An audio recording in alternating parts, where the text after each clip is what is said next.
Cash flow is down, rates are going up, and people are coming up for mortgage renewals. There's a lot of stress out there right now. And so what we're gonna do is focus our energy towards what you can do to fix a lot of that stress, what to expect going forward, and what to do if you already have a mortgage right now and you don't know what's going on. So we've all heard the term cash flow, and for a lot of people, it means a lot of different things. But for today's conversation, cash flow simply means the amount of money going out versus the amount of money going in. And with the increase in oil prices, food prices, rent prices, mortgage price, every single price, we have seen the amount of cash flow you have coming in your pocket versus out of your pocket go down and get slimmer and slimmer and slimmer. It's getting to the point where a lot of people are concerned about the ability to keep their homes, and that's concerning to us. So we're going to talk a little bit about what you should do if you are concerned about cash flow. Of course, we're also going to talk about what to expect with the Bank of Canada updates, and more importantly, what to do if you got a mortgage renewal coming up in the near future, because there are some key considerations. Hey guys, Alex McFadden here, your mortgage broker and wealth advisor, and I'm here to really help you make the decisions that are important when it comes to your mortgage and your real estate. If you haven't done so already, hit that like button, hit that subscribe button, because we've got this plus lots of more education coming on this channel that you're not going to want to miss. So let's get right into it. Cash flow is a big consideration right now. People are concerned about the amount of money that they're spending versus how much that they're receiving. Just seems like it's getting thinner and thinner and thinner. And some people are getting into a negative cash flow place. In short, we're going to give you a quick summary of some things that you should consider if you have cash flow problems right now. First and foremost, if you haven't already done so, the number one key is look at your biggest expenses. And for most people, your biggest expenses is your rent, your mortgage, or in some cases, your vehicle expenses. So first thing that we recommend for anybody who has any cash flow concerns right now is we want you to take an audit of where you're at right now. What is your current mortgage payment? Have a look at your current vehicle payments. Do you have any of those?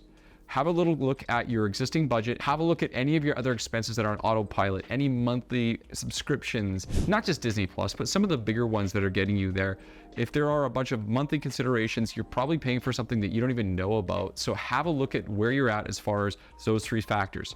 If you haven't done so already, take a look at where your property insurance is and your car insurance. What are you paying for these considerations? If you have optional insurance, have you looked at different options for that? If you have property insurance, have you talked to us about some more competitive options?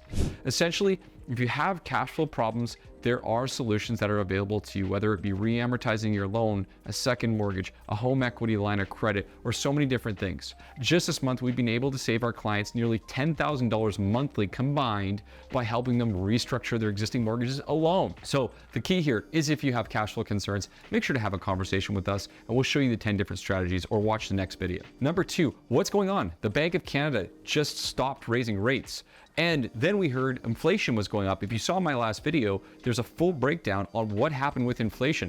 But in short, it was higher than expected when we thought it was going to go the opposite way. Now, what's interesting is we just read an article that came out that said the general consensus is that we expect rates not to continue to go up, at least that's the consensus, and actually probably hold high until the middle towards the end of 2024. The hope is that rates don't keep going up, they stay the same, and that we eventually see rates come down. Of course, a lot can affect this. If inflation keeps going up, well, rates are probably going to go up. Of course, if inflation starts to get back in line and we start to see the impact on, as we mentioned, those cash flow considerations, then it's probable we'll see money spending go down and rates go down sometime to the mid to the end of 2024. And now listen, if you have a mortgage right now and the cash flow isn't an issue with you, but you have a renewal coming up in the next 12 months or a neighbor who does, then you need to be telling them to reach out right now. With fixed rates on the rise right now and variable rates uncertain, most people are going to pay way too much for their mortgage rates. Their banks aren't going to be offering the committed options, and if they wait until their actual renewal is up, they're probably going to pay a higher interest rate. So if that's you